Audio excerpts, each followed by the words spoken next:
പക്ഷേ R V Rajesh ഇവിടെ ഈ ചർച്ചയിൽ തന്നെ ആനാട് ശശിയുടെ കാര്യം പറഞ്ഞു. വയനാട്ടിലേക്ക് ഒന്ന് നോക്കിയാൽ 5 കോൺഗ്രസ് നേതാക്കൾ ആത്മഹത്യ ചെയ്ത സമീപകാല പശ്ചാത്തലം നമ്മളെ സംബന്ധിച്ചുണ്ട്. അപ്പോൾ ഈ സഹകരണ സംഘങ്ങളുടെ ഭാഗമായി വരുന്ന ബാധ്യതകൾ വ്യക്തിപരമായി ഉത്തരം പറയേണ്ട ഘട്ടത്തിലെത്തുമ്പോൾ പല ആളുകളും ജീവനൊടുക്കുന്നു എന്നുള്ളത് ആശങ്കാജനകമായ ഒരു സാഹചര്യമാണ്. സമീപകാലത്ത് നിരവധി ഉദാഹരണങ്ങൾ നമുക്ക് അക്കാര്യത്തിൽ ചൂണ്ടിക്കാണിക്കാൻ കഴിയും. നിൽക്കാൻ അറിയാത്ത, അതല്ലെങ്കിൽ ഇപ്പോൾ രാഷ്ട്രീയത്തിൽ മെയ്വഴക്കമൊക്കെ പ്രധാനമാണല്ലോ, അതത്ര ഇല്ലാത്ത സ്ട്രെയിറ്റ് ആയിട്ടുള്ള ആളുകൾ ഒരു പ്രതിസന്ധി വരുമ്പോൾ ഇതെല്ലാം എൻ്റെ ഉത്തരവാദിത്വമാണല്ലോ എന്ന് വിചാരിച്ചു പോവുകയും മരിക്കുകയൊക്കെ ചെയ്യുന്ന ഘട്ടമാണ് നമ്മൾ കണ്ടുകൊണ്ടിരിക്കുന്നത്. വയനാട് DCCയുടെ ട്രഷററായിരുന്ന അദ്ദേഹത്തിൻ്റെ ആത്മഹത്യാക്കുറിപ്പൊക്കെ ഇതുപോലെ നമ്മൾ വായിച്ചതാണ്. അപ്പോൾ ഇതൊരു പൊതുവിഷയമായി ഉൾക്കൊണ്ട് എന്താണ് സംഭവിക്കുന്നത് എന്ന് മനസ്സിലാക്കി രാഷ്ട്രീയ കക്ഷികളെല്ലാം ഒരു വിലയിരുത്തൽ നടത്തേണ്ട സമയമായോ? തീർച്ചയായും വേണ്ടി വരും. അത്തരത്തിലേക്ക് സാധാരണ നമ്മളിപ്പോൾ പറയാറുണ്ടല്ലോ, ഈ ഒരിക്കലും രാഷ്ട്രീയ പ്രവർത്തകരാരും ആത്മഹത്യ ചെയ്യില്ല എന്ന്. അങ്ങനെയായിരുന്നു നമുക്ക്. കാരണം ഒരുപാട് വളരെ ടഫായിട്ടുള്ള സിറ്റുവേഷനിലൂടെ കടന്നു പോവുകയും ഇതുപോലുള്ള ഒരുപാട് രീതിയിലേക്കുള്ള ആളുകളെ കാണുകയും ഒക്കെ ചെയ്യുന്ന രാഷ്ട്രീയ പ്രവർത്തകർ അങ്ങനെ ഒരു ആത്മഹത്യയെക്കുറിച്ച് പലപ്പോഴും ചിന്തിക്കാറില്ലായിരുന്നു. പക്ഷേ ഈ അടുത്ത കാലത്താണ് രാഷ്ട്രീയ പ്രവർത്തനം നിൽക്കുന്ന ആളുകൾ, ഒരുപാട് ആളുകൾ ആത്മഹത്യ ചെയ്യുന്ന ഒരു സാഹചര്യം സംജാതമായിട്ടുള്ളത്. അതും തീർച്ചയായും അതിനെക്കുറിച്ച് നമ്മൾ പഠന വിഷയമാക്കേണ്ടതാണ്. അതിനെക്കുറിച്ച് എല്ലാ രാഷ്ട്രീയ കക്ഷികളും ആലോചിക്കേണ്ടതാണ്. അപ്പോൾ ഇത്തരം പ്രതിസന്ധികൾ ഉണ്ടാകുമ്പോൾ എല്ലാ പാർട്ടികളും ആ വ്യക്തികൾ ഒരു സഹകരണ സംഘത്തിൽ ഇപ്പോൾ ഇവിടെ പറഞ്ഞ തീർച്ചയായും ഷിജു ഖാൻ പറഞ്ഞ ഒരു കാര്യം ശരിയാണ്. ഇപ്പോൾ ഉണ്ടേല മോഹൻ പ്രസിഡൻ്റായിരുന്ന ഒരു സഹകരണ സംഘത്തിലെ പ്രതിസന്ധിയുമായി ബന്ധപ്പെട്ട് ആ പ്രസിഡൻ്റായ ഉണ്ടേല മോഹൻ ആത്മഹത്യ ചെയ്തു. അതിനുശേഷമാണ് ശ്രീ ആനാട് ശശി അവിടെ ഒരു നിക്ഷേപകനായിരുന്നു. അദ്ദേഹത്തിന് ചികിത്സിക്കാൻ പോലും പണം കിട്ടാത്ത ഒരവസ്ഥ വന്നു. അതിനുശേഷം അദ്ദേഹം അസുഖബാധിതനായി. ആ ഒരു മാനസിക വ്യഥ കാരണം അദ്ദേഹം മരിക്കുന്ന ഒരവസ്ഥ വന്നു. അപ്പോൾ ഇത്തരത്തിലുള്ള പ്രതിസന്ധികൾ ഇപ്പോൾ വയനാട്ടിലെ കാര്യങ്ങൾ പറഞ്ഞു.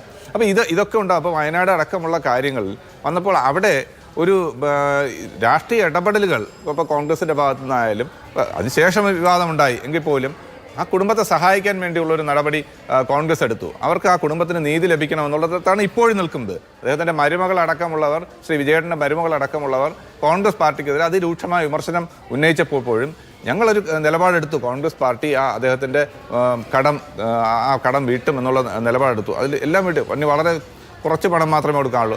അതുൾപ്പെടെ ഇപ്പോഴും CPM സഹായിക്കാൻ രംഗത്ത് വന്നപ്പോൾ പോലും അത് ഞങ്ങൾ വീട്ടുമെന്നുള്ള നിലപാട് തന്നെ കോൺഗ്രസ് നിൽക്കുന്നുണ്ട്. അപ്പോൾ അങ്ങനെയുള്ള ഒരു രീതിയിലേക്കുള്ള തീരുമാനമെടുക്കാൻ ആർക്കൊക്കെ കഴിയുന്നു എന്നുള്ളിടത്താണ് ഇവിടെ ചോദ്യം. ഇവിടെ ഇപ്പോൾ ഈ ശ്രീ തിരുമല അനിലിൻ്റെ വന്നപ്പോൾ ഈ സഹകരണ സംഘത്തിലെ ആ സംഘത്തിലെ വിഷയങ്ങൾ അവിടെ നിൽക്കട്ടെ. ഇപ്പോൾ ഷിജു ഖാൻ പറഞ്ഞല്ലോ, ആ സംഘത്തിൽ ഒരുപാട് സംഘങ്ങൾ ഇപ്പോൾ ഈ ഗവൺമെൻറ് ആണല്ലോ സഹകരണ മേഖല ഭരിക്കുന്നത്. പിണറായി വിജയൻ്റെ ഗവൺമെൻറ് അധികാരത്തിരിക്കുന്നു. ഈ കഴിഞ്ഞ 10 വർഷക്കാലം സഹകരണ മേഖല ഉണ്ടായിട്ടുള്ള പ്രശ്നങ്ങൾ എന്തൊക്കെയാണ്? ആ പ്രശ്നങ്ങൾ പരിഹരിക്കാൻ വേണ്ടി എന്ത് നടപടിയാണ് ഗവൺമെൻറ് എടുത്തിട്ടുള്ളത്? പക്ഷേ ഇവിടെ ഈ സഹകരണ മേഖലയിൽ നിന്ന് പണം അപഹരിച്ചിട്ട് പോയ ആളുകൾ സമൂഹ മധ്യത്തിൽ വളരെ മാന്യന്മാരായി നിൽക്കുകയല്ലേ. ഇപ്പോൾ കണ്ടലയിലെ വിഷയം എടുക്കാം. കണ്ടലയിൽ ED അന്വേഷണം നടന്നു. ഇതൊക്കെയായി ഇത്രയധികം ആളുകളുടെ നിക്ഷേപകരുടെ പണം നഷ്ടപ്പെട്ടു. അവിടെ യഥാർത്ഥത്തിൽ ആ ഭരണസമിതിയിലുള്ള ആളുകൾ പണം അപഹരിച്ചു എന്നുള്ളത് വളരെ വ്യക്തമാണ്. കണ്ടലയിലെ വിഷയമാവട്ടെ, ആര്യനാട് ബാങ്കിലെ വിഷയമാവട്ടെ, ഇത്തരം വിഷയങ്ങളിൽ അപഹരണം നടത്തിയ ആളുകൾ വളരെ സ്റ്റേണായി നിൽക്കുകയാണ്. അവരെ സംരക്ഷിക്കാൻ പാർട്ടിയുണ്ട്. പക്ഷേ ഇല്ലാത്ത ആളുകൾ, ഒരുപക്ഷെ നേതൃത്വത്തിലിരുന്ന് മറ്റ് മാർഗമില്ലാതെ നിൽക്കുന്ന ആളുകൾ, പാർട്ടിയുടെയോ രാഷ്ട്രീയ സഹായമില്ലാത്ത ആളുകൾ, ശ്രീ അനിലിനെ പോലെ അല്ലെങ്കിൽ മുണ്ടേല മോഹനെ പോലെ പല ആളുകൾ ആത്മഹത്യ ചെയ്യേണ്ട ഒരു അവസ്ഥയിലേക്ക് വന്നു നിൽക്കുന്നു. അതാണ് ഇവിടെ ഉണ്ടായിരിക്കുന്ന പ്രധാനപ്പെട്ട ഒരു കാര്യം. അതോടൊപ്പം തന്നെ ഒരു കാര്യം നമ്മൾ ആലോചിക്കേണ്ടത്, ഇത് തിരുവനന്തപുരം ജില്ലയിൽ ആദ്യത്തെ സംഭവമല്ല. നമുക്ക് കഴിഞ്ഞ ഒരു മാസത്തിന് മുമ്പാണ് തിരുവനന്തപുരം ജില്ലയിൽ തന്നെ ആര്യനാട് പഞ്ചായത്തിലെ കോൺഗ്രസിൻ്റെ ശ്രീജ എന്ന് പറയുന്ന ഗ്രാമപഞ്ചായത്ത് അംഗം ആത്മഹത്യ ചെയ്തത്. എന്താണ് കാരണം?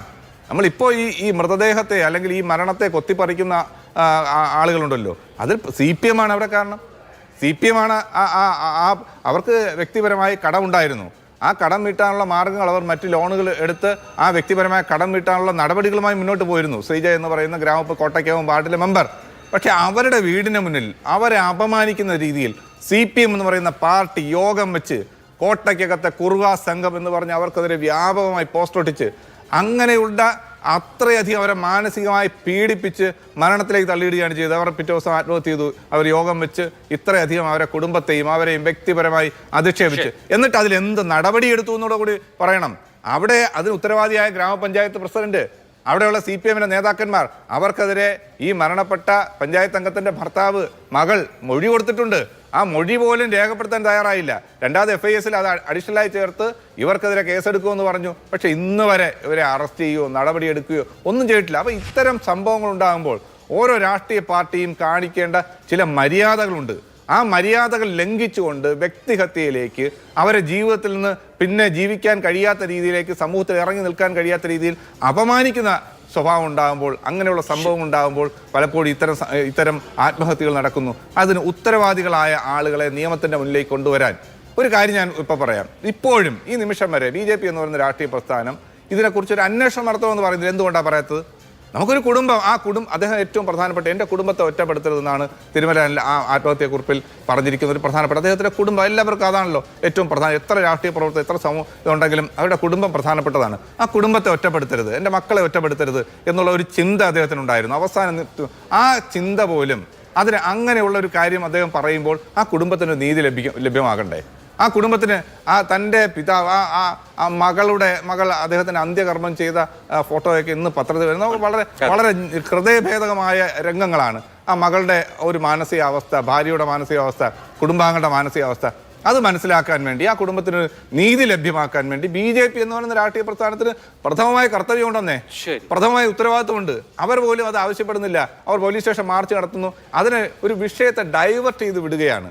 അതിൻ്റെ യഥാർത്ഥ വസ്തുതകളിലേക്ക് പോകാനും അതിൽ പരിഹാരമുണ്ടാക്കാനും ഇത്ര വൈകാരികമായി പ്രതികരിച്ച രാജീവ് ചന്ദ്രശേഖർ, അതിൻ്റെ ഒരു ചെറിയ വൈകാരികത കാണിച്ച ഒരു മനുഷ്യൻ വന്ന് അദ്ദേഹത്തിൻ്റെ അവസ്ഥകൾ പറയുമ്പോൾ, ഇത് രാഷ്ട്രീയ പ്രവർത്തനത്തിന്റെ ഭാഗമായി ഉണ്ടായതാണെന്ന് പറയുമ്പോൾ അതിനെ ഒരു മനുഷ്യത്വത്തോട് സമീപിച്ചിരുന്നെങ്കിൽ ഒരു പക്ഷേ അദ്ദേഹത്തോട് ആശ്വാസ വാക്ക് പറഞ്ഞില്ല എന്നല്ലേ നമുക്ക് മനസ്സിലാക്കാൻ കഴിയുന്നത്.